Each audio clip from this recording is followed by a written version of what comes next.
Veja nesta edição: após 4 dias, militares de Israel deixam resgate em Brumadinho. 130 soldados e oficiais israelenses retornaram a seu país na última quinta-feira. Rodrigo Maia é reeleito presidente da Câmara e defende modernização da casa, além de reformas pactuadas. Ministro Marco Aurélio Mello nega pedido de Flávio Bolsonaro para suspender investigação. Indústria avança 1,1% em 2018, mas desacelera em relação ao ano anterior. Supremo Tribunal Federal retoma as atividades nesta sexta com uma longa lista de ações na pauta de julgamento. Confira as notícias logo após o intervalo. Bombeiros retomam buscas pelo 8º dia em Brumadinho, uma semana após rompimento de barragem. 110 mortes foram confirmadas e há 238 pessoas desaparecidas. Equipes de resgate iniciam uma nova etapa nas buscas. A missão de resgate israelense, que chegou ao Brasil no início da semana para ajudar nas buscas às vítimas do rompimento de uma barragem em Brumadinho, deixou o país no final da tarde da última quinta-feira, dia 31. Pétalas jogadas sobre a lama com rejeitos de minérios em homenagem às vítimas da tragédia.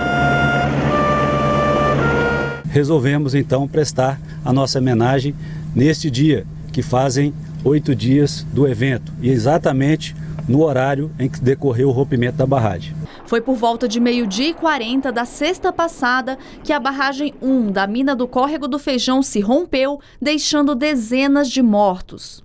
Este é um dos locais onde vários corpos foram retirados. Todas essas rosas que foram lançadas, elas foram doações de pessoas que deixaram na manhã de hoje no nosso Batalhão de Operações Aéreas do Corpo de Bombeiros, essa manifestação de carinho e respeito em relação às vítimas. As pétalas foram espalhadas por 10 helicópteros. Na solenidade foi fincada uma cruz no solo e as bandeiras do Brasil e de Minas Gerais foram hasteadas. Uma missa também foi realizada e quem faz as buscas e resgates orou pelos que se foram com a tragédia. A emoção tomou conta do momento.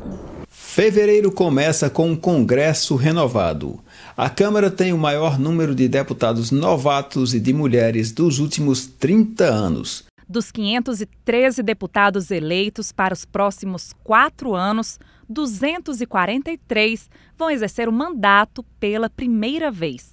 A taxa de renovação foi de 47,3%, o que muda um pouco o perfil dos representantes eleitos. Dos 243 novos deputados, 128 já atuaram na política e 115 nunca tiveram um mandato eletivo.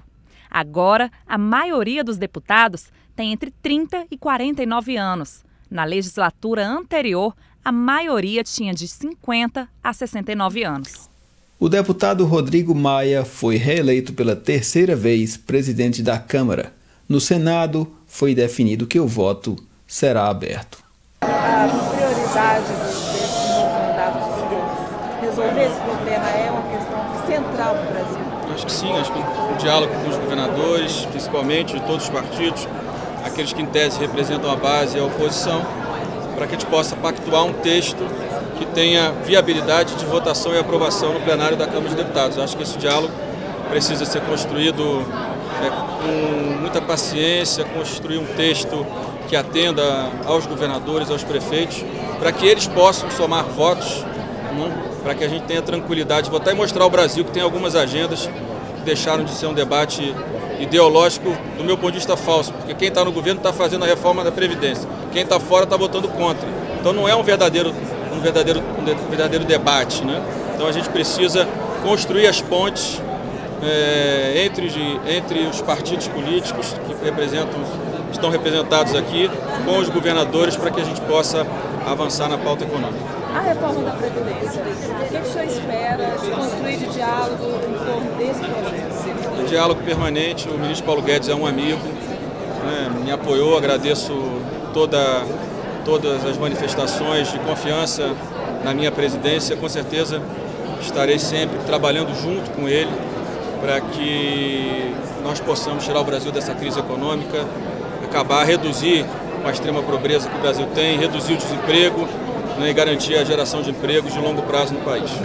O ministro Marco Aurélio Mello, do Supremo Tribunal Federal, decidiu negar nesta sexta-feira, dia 1º, um pedido do senador eleito Flávio Bolsonaro, do PSL, para suspender as investigações do Ministério Público do Rio de Janeiro, desencadeadas por movimentações financeiras consideradas atípicas pelo Conselho de Controle de Atividades Financeiras, o COAF.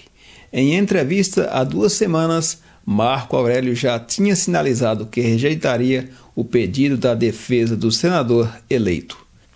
Indústria avança 1,1% em 2018, mas desacelera em relação ao ano anterior. A produção da indústria brasileira avançou 1,1% em 2018, mas ficou abaixo do desempenho de 2017, quando cresceu 2,5%, informou o IBGE nesta sexta-feira. Apesar da desacelerada, o resultado do ano passado foi o segundo consecutivo no azul, após sucessivas quedas entre 2014 e 2016. As informações são da Pesquisa Industrial Mensal. O Supremo Tribunal Federal retomou nesta sexta-feira as atividades com uma longa lista de ações na pauta de julgamento. Entre as ações que devem ser analisadas nos próximos meses estão a que devem definir se condenados em segunda instância podem ser presos mesmo sem o trânsito em julgado, se o porte de drogas para consumo pessoal é crime e se é permitido o aborto em caso de Zika. E esta foi mais uma edição do Boletim Chapada do Araripe. Outras notícias você confere nos sites Blog do Crato e TV Chapada do Araripe, cujos endereços aparecem aí na sua tela. E fiquem ligados para a próxima edição do Boletim Chapada do Araripe. Até lá!